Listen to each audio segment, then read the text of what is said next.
Hello! Today we're going to reach the point you may have been waiting impatiently for. We're finally going to talk about how you can create your own classes in Java.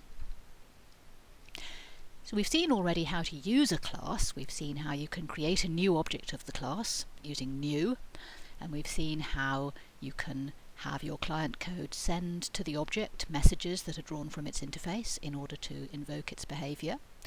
And we understood that state and behaviour interdepend in the sense that the object might change its state in response to having an element of its behaviour invoked, and so on.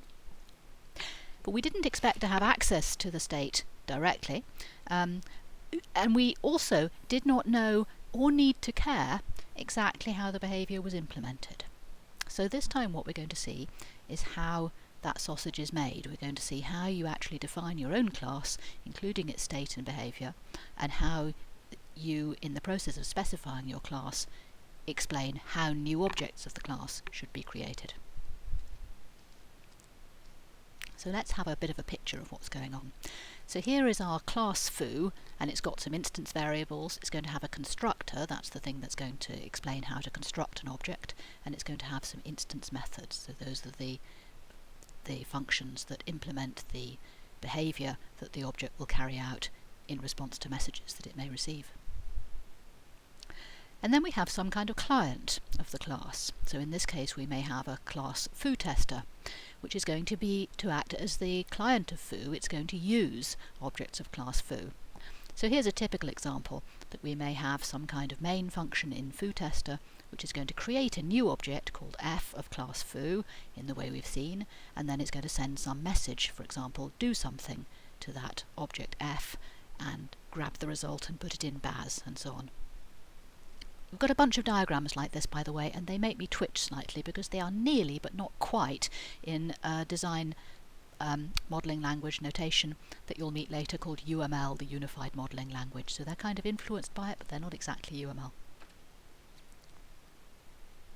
So we've been talking about clients. What do we mean by client? What I really mean by a client is just something which is going to make use of the class in question. So a client program of a class C is going to be some program which calls some method of some object of class C. And we saw an example on the previous slide. Foo-tester is a client of foo because it calls the do something instance method on some object of class foo. And the fact that I'm talking about instances here is not really very important. We could equally be talking about static methods, about class level methods, and a program that called one of those would also be a client of the class. But today we're mostly going to be thinking in terms of objects and how they're created, and so we're going to be focused on instance methods. A useful way to proceed when you are thinking about developing part of an object-oriented program is to proceed in a kind of test-first way, which is to say that first of all, before you try to write the class, you think about it from the user's point of view. So you think about what methods a client would like to call on instances of class C. In other words, what messages should you be able to send to an object of class C? If something is an object of class C, what kinds of things should it understand? What requests should it be able to fulfill? And by thinking in those terms, you design the API for your class C. And having done that, you write a client class, we're going to call it CTester in this case, which indeed invokes those methods, sends those messages to an object, and in that way tests the desired behaviour. And then, only having done that, you go ahead and implement your actual class so that it does indeed satisfy the client. Why do it this way round rather than first of all writing the class and then writing the clients of the class? The main reason is that there are some decisions to be taken in deciding exactly what methods your class should implement, exactly what behaviour it should offer to its clients. And it's often easier to get that right, to get it designed in a sensible way that will make sense to its users, by thinking from the point of view of the user. And so it often works better to write the client code first and then implement the class later. And in particular it saves you writing methods that sort of somehow seem to fit but which nobody is ever actually going to want. And of course you don't have to do this all in a one-er. You can, and generally speaking will, proceed in a kind of iterative manner. So let's see an example of that kind of approach. We are going to have a an example here of class CircleTester, which is going to invoke some methods of a class that we're then going to consider writing called Circle to represent circles in the real world. So what does this code that we see here do?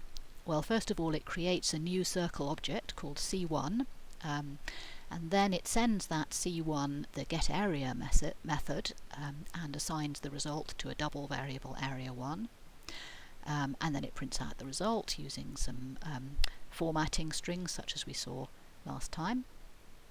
And then it's going to create a new circle, C2, with passing in a different passing in a parameter 5 to the constructor in this case. So presumably we're saying here you should be able to create circles of different radii. That raises the question, doesn't it, of what radius the first circle, C1, got when we didn't pass in any argument at all. As we'll see, there should be some kind of default radius in that case. And then it does the same thing to that. It's going to get the area of that one. And what we're going to look for, let's say, is the kind of output that we see at the bottom. And if you remember your formula for the area of a circle, you will be able now to deduce what the default radius of a circle is supposed to be by looking at the first number. Okay. So what's our circle class going to look like? Well, we know how to write classes in Java because we've done it already, even though we've only, generally speaking, put static methods in them so far. So we're going to have a public class circle, and inside it, it's going to look a bit like this. We're going to define some instance variables and a constructor and some instance methods. And one of the instance methods that we've worked out that we're going to want is getArea. We want any circle to be able to understand the getArea message and return a double value, which is its area. And we've put in the code here already for what that's going to be, because we remember how to calculate the area of a circle. We're going to have to return pi times the square of the radius. Pi just comes as static out of the math class. But what about that radius? Well, that's going to have to be a piece of data which is associated with the particular circle which is receiving this particular getArea method, right? So how does it get to know about radius? Well, radius is going to be an instance variable of the class circle, and that's how that gets shown. We've got in the instance variable space, we're going to say private double radius. So radius is its name, double is its type, and private we'll have a lot more to say about later, but that says basically that this is private data. This is data that should only be accessible from inside the circle class. We don't want anybody else messing with our radius. So notice, don't confuse instance variables in a class with local variables that are local to a method of the class. Instance variables are declared outside any method, and they have scope over the whole class. So the idea is any method of the class should be able to access an instance variable. So an instance variable is it represents a piece of data specific to an individual object, which can change over time, and at any time any method of the object, so any method which is carrying out behavior that the object is supposed to be able to fulfill, should be able to inspect and use and probably generally change the value of any instance variable. And this is how the state and behavior of objects work.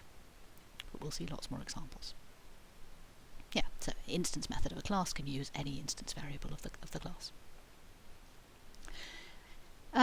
A minor point which is worth remembering, you do not in fact have to initialize instance variables necessarily, in the sense that they get default values. And as usual, the default value is going to be 0 for any kind of numeric type, false for Boolean, and for any reference type, so for any class or for an array, it's going to be null.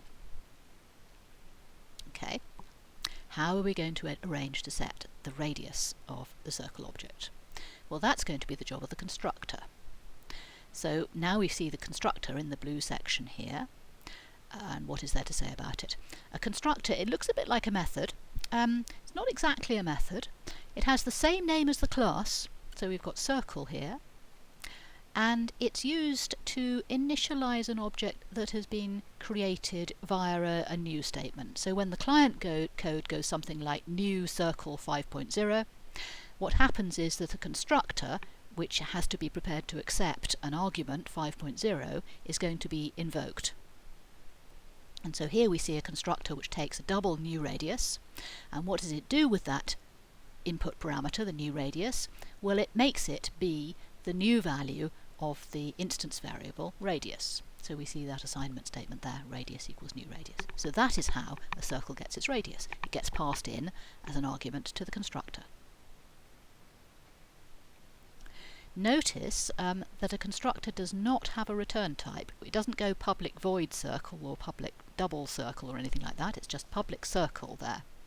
So constructor does not have a return type, not even void. So this is the sense in which it's not an ordinary method. It looks a bit like a method, but it gets invoked by the Java runtime system when it is necessary to create a new object and initialize it. This mostly repeats stuff I already said. Don't think we need to say any more about that. Alternative notation. So we did have radius equals new radius, with new radius being the name of the argument to the constructor.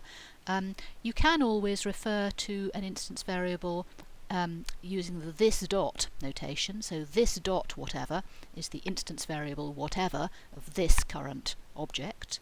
And if you do that, then you can even use the same name for the argument to the constructor as is being used as the instance variable inside the class, and there won't be any ambiguity.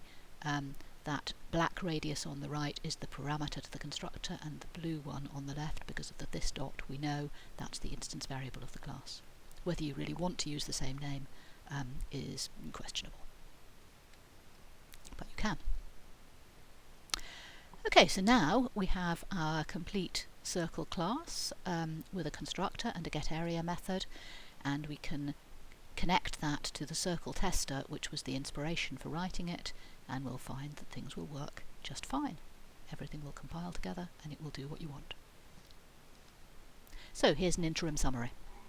So we've looked at using client programs to motivate our classes and help design their interfaces and to test them. We've talked about instance variables, which represent data that is particular to an object, that is an instance. So an object is an instance of a class. They have scope over the whole class. They can hold mutable state, mutable meaning it's possible to change the state, and they can be manipulated, read and written, by any instance method in the class. Instance methods are like the static methods that you've seen before, but they refer to a particular object O. So an instance method represents what should the receiver object in particular do when it receives a message. And of course the particular object that is receiving the message, and therefore having an instance method invoked on it, will have access to its own data, the data that's specific to O, and not to the data that is, and it shouldn't, generally speaking, be modifying the data that is private to any other object of the same class, although there is a bit of a but there, which we might come to later. And we saw constructors, so we saw how we can construct a new object of class foo using the keyword new. We saw how to define a constructor and how to use the constructor to store data values in the object's instance variables.